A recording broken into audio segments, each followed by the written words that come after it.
This is a mahogany campaign chest which dates to just inside the second half of the 19th century. It's going to be probably around about 1850, 1860 in date.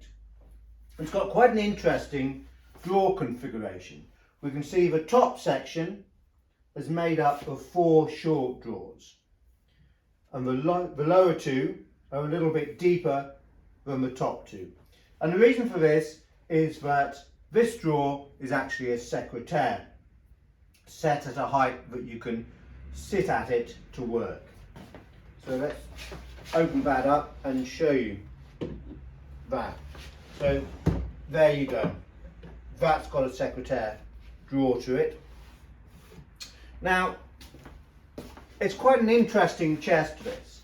And when we first looked at it, we thought there's a very good chance that was made by Gregory Kane or possibly by Ross. But there's no maker's name to it. And I'm not sure that it was made by Kane or by Ross.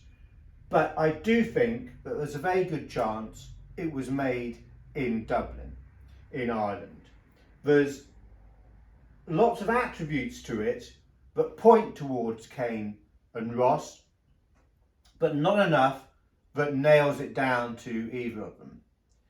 But a lot of these attributes are particular to the two makers. And of course, you've got to remember that there were other campaign equipage makers, suppliers in Dublin, and many of whom we don't actually have much information on yet.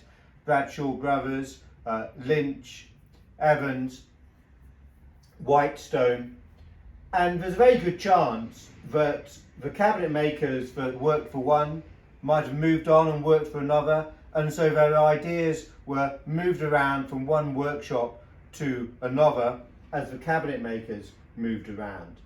So let's tell you why we think that it's Irish. Well, first of all, if I turn this around slightly for the camera, you can see you've got this button here to release the fall. Now normally a secretaire fall on a campaign chest will have 2 of these buttons, one on each side. This has only got 1, and we know that Gregory Kane did that on some of his secretaire chests. Not all of them, but certainly on some of them. On from that, all of the drawers have got round escutcheons.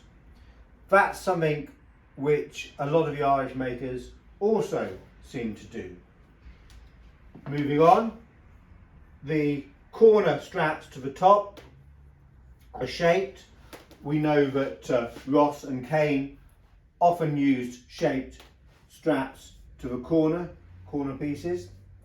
The size of it, it's a little bit taller than most campaign chests, which again Kane and Ross liked to do on some of their chests. The configuration of the drawers. We've seen this configuration on Kane secretaires before, especially the ones which have got a superstructure cupboard to them. So all of these things are pointing towards Dublin for me. Now, one other thing to show you, and this would have been probably the clincher to putting it down to one of the makers. Kane and Ross were quite distinctive in the way they did their backboards, and the backboards on this chest just don't fit in with that. If they did fit in with the way that Kane and Ross did their backboards, then that would be a great bit of extra information. But as you can see, they're not panelled. You don't have chamfered edges, as Ross and Kane quite often did. So there's nothing there which really helps us in nailing down a maker. But one other, or 2 other rather, attributes, I'm forgetting myself, about the chest, which also point towards it being Irish, is the bottom section of a sledge feet, instead of having just square blocks like most campaign chests to screw the feet into, it's got a sledge foot which runs all the way from front to back. But it's much wider at the back than it is to the front, which is, for us antique nerds, a little unusual and something which stands out. The one major thing that Ross and Kane did over most English makers, and it's just a nice little attention to detail that most people don't even realise when looking at a campaign chest, but it does make a difference. Most campaign chests, because they're made in two sections,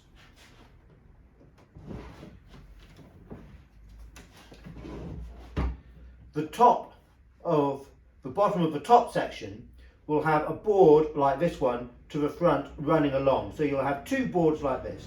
This one, the drawer finishes on top of the bottom section.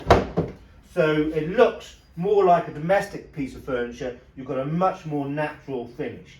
Now that's a peculiarity to Kane and Ross. Another clue pointing to us towards its Irish manufacture. But aside from all of that, it's a very good looking campaign chest. The colour is wonderfully deep and rich. You've got a good height, a very useful drawer configuration, and a secretaire as well. So to sum it up, I would say that this is an Irish campaign chest, probably made in Dublin, made of mahogany, and it's going to be around about 1860 in date.